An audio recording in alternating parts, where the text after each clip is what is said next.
జగన్మోహన్ రెడ్డి గారి ప్రభుత్వం ఇప్పటికైనా శత్రువులైనా అంగీకరించక తప్పదు. వైద్యానికి ఎంత ఇంపార్టెన్స్ ఇచ్చినామో మీ అందరికీ తెలుసు.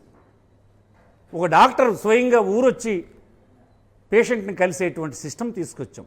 డాక్టర్ ఇంటికి వెళ్ళి చేసేటువంటి సిస్టమ్ తీసుకొచ్చాం. కొత్త పిహెచ్సిలు, విలేజ్ క్లినిక్స్, ఆఖరికి ఉద్దానం లాంటి ప్రాంతంలో ఒక రీసెర్చ్ హాస్పిటల్, మారుమూలైనటువంటి శ్రీకాకుళం జిల్లాలో కూడా మీరు చూడండి, గడిచిన 80-90 సంవత్సరాలుగా కిడ్నీ మంచి నీరు దొరకకపోవడం వల్ల కిడ్నీస్ ఎఫెక్ట్ అయిపోతున్నాయి, చనిపోతున్నారని అన్ని రాజకీయ పార్టీలు గొడవ పెట్టాయి. కానీ ఎవరు పూర్తి చేయలేకపోయినారు. అది రాజకీయంగా ఉపయోగించుకున్నారు స్లోగన్స్ని. కానీ అధికారం వచ్చిన తర్వాత ఈ కిడ్నీస్ పాడవడానికి కారణమైనటువంటి మంచినీరుని తేవడం అనేది ఒకటైతే, వచ్చినటువంటి వారికి వైద్యం చేయించి ఆదుకోవడం ఇంకోటిగా 2 పథకాల్ని తీసుకురావడం జరిగింది. ఈ జిల్లాలో తీసుకోండి. పోనీ మన కళ్ళెదురుగు మనం చూసాం.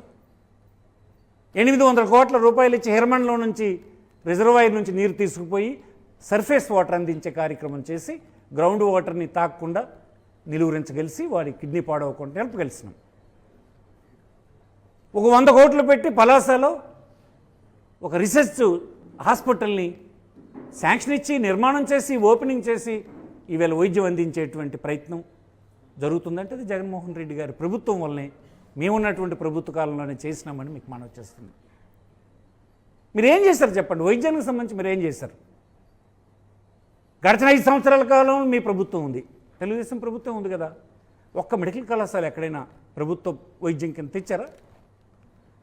17 కళాశాలలు వైద్యంలో వస్తే ఇంటిల్లిపాది వైద్యులు ప్రతి గ్రామంలోనూ అందుబాటులోకి వచ్చే పరిస్థితి వస్తే, ప్రతి ప్రజలకి ఒక వైద్యుడు ఆ కుటుంబాల్లోనే ఉండేటువంటి పరిస్థితి వస్తే అది సమాజానికి అవసరమా?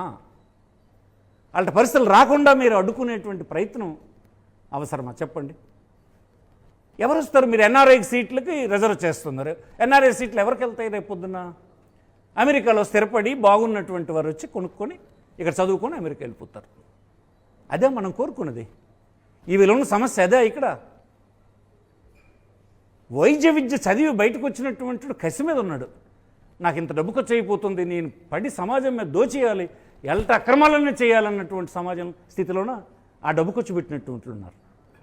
తర్వాత ఇంకొకటి, ప్రభుత్వ కళాశాల లేకపోతే మెరిట్ కూడా వెనక్కి పడిపోతుంది.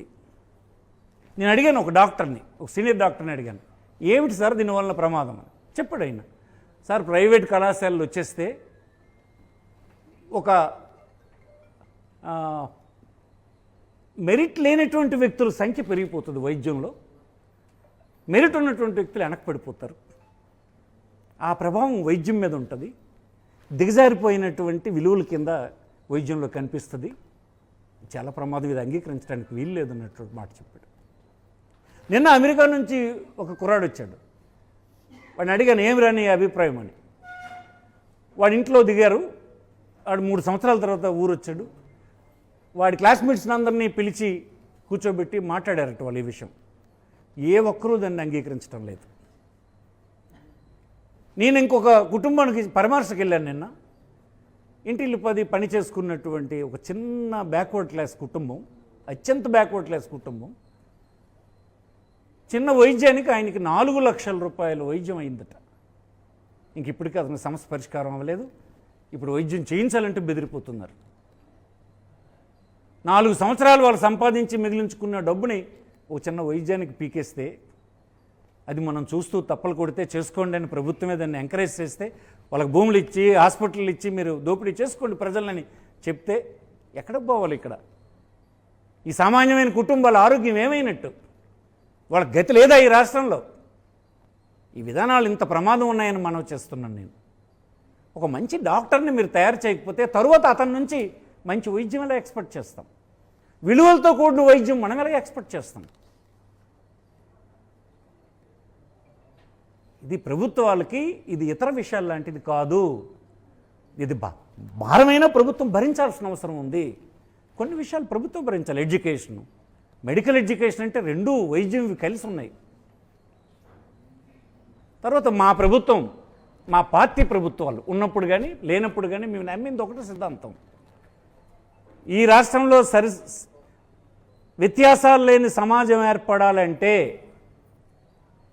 ఈ రాష్ట్రంలో ఉండేటువంటి కుటుంబాల మధ్యన ఆర్థిక అసమానతలు తగ్గాలంటే, అందరూ గౌరవంగా జీవన ప్రమాణాలు పెరగాలంటే విద్య ఒక్కటే మార్గం అని మాకు రాజశేఖర రెడ్డి గారు, మా నాయకుడైనటువంటి రాజశేఖర రెడ్డి గారు నమ్మి అమలు చేసి ఆ ఆచరణని మళ్ళీ మా పార్టీకి అందించినారు. దాన్ని మేము కొనసాగిస్తాము, దానికోసం పోరాటం చేస్తాము, ప్రజల్ని ఎడ్యుకేట్ చేస్తాము, ఉద్యమాలు చేస్తాము, ఈ ప్రభుత్వం చేసిన విధానాల్ని అడ్డుకుంటాము. అవసరమైతే ప్రజలందరి చేత ఈ నిర్ణయాన్ని మీరు మార్చుకోవాలనే దిశ వైపు తీసుకెళ్తాము.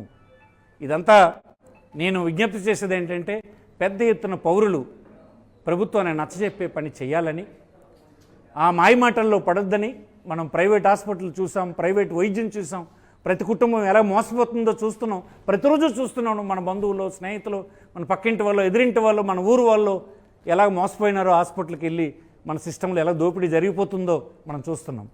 దీన్ని అరికట్టే ప్రయత్నమే 17 హాస్పిటళ్ళు ప్రభుత్వ ఆజమాయిషీలో, బోధనాసుపత్రులు, కాలేజీలు కట్టి అనేక రకాల ఫెసిలిటీస్ తీసుకొచ్చినటువంటి విధానాన్ని తిరగదోడడానికి మనం అంగీకరించకూడదని ఈ సందర్భంగా మనవి చేస్తున్నాం. ఇది అనుభవజ్ఞుడైనటువంటి చంద్రబాబు నాయుడు గారు ఇది విరమించుకోవాలని మనవి చేస్తున్నాం.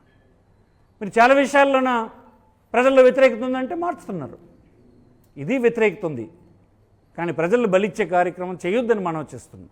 ఇది పెర్మనెంట్గా మీరు ఒక వ్యవస్థ ఇచ్చేస్తే పెర్మనెంట్గా దోచుకునే పని చేస్తారు. అందుకోసం దీన్ని మేము ఎంత మాత్రం మా పార్టీ తరఫున మేము అంగీకరించాం, దీన్ని వ్యతిరేకిస్తాం, యాజిటేట్ చేస్తాం. మా విధానం అందరికీ, పేదవాడికి తన పేదరికం అడ్డు కాకుండా చదువు ఉండాలి. అయ్యో నేను పేదవాడును, ఈ రాష్ట్రంలో నేను వైద్య విద్య చదువుకోలేను, ఆ చదువు చదువుకోలేను అనే మాటే ఉండకూడదు. కట్టిక పేదరికం ఉన్నా చదువుకోవడానికి మాత్రం మాకు ప్రభుత్వం ఉంది అనేటువంటి విధానాన్నే మేము అవలంబిస్తాం. దానికోసమే ఎవరు వ్యతిరేకించినా మేము పోరాటం చేస్తాం. మా విధానంలో మార్పు ఉండదు, మీ విధానాన్ని మార్చుకోమని విజ్ఞప్తి చేస్తున్నాం. సెలవు.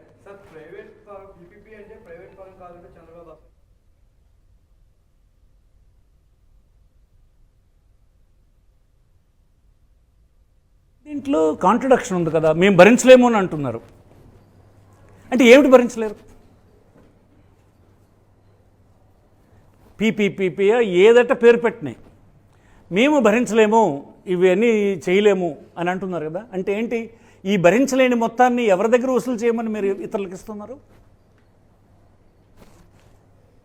ఏ పేరైతే ఎందుకు ప్రజలకి? నువ్వు చేస్తున్నటువంటి విధానం వలన దాని రిప్రకేషన్స్ ఏంటి? నేను భరించలేని మొత్తం నువ్వు ఎవరి దగ్గర నుంచి భరించమని చెప్తున్నావు? వాళ్ళకి ఎవరు భరించమని చెప్తున్నావు? అతను ఆన్సర్లోనే, అతను క్వశ్చన్లోనే, అతను జవాబులోనే నీకు ఆన్సర్ కూడా ఉంది, మనకు కావాల్సిన ఆన్సర్ కూడా ఉంది. కేంద్రం సూచించినప్పుడే మేము తిరస్కరించినాం కదా.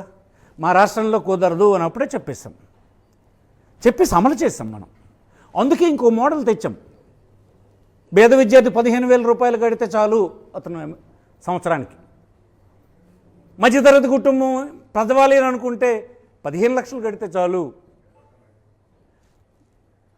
ఎన్ఆర్ఐ ఎవరైనా వస్తే 20 లక్షలు కట్టండి, వీళ్ళకి 50%, వాళ్ళకి 35%, 15%.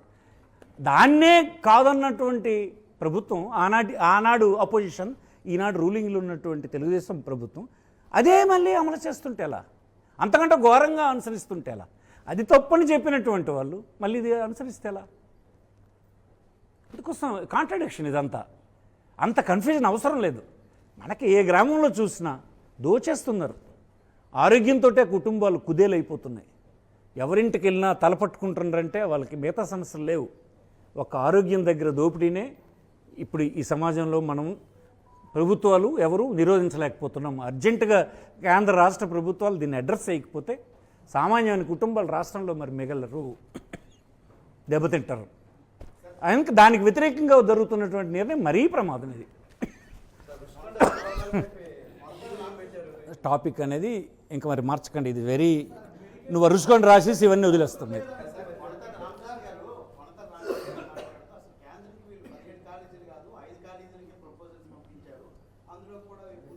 అంటే కేంద్రంలో ఉంది ఒక స్కీమ్, కేంద్రం దేశవ్యాప్తంగా ఒక స్కీమ్ అనౌన్స్ చేసింది.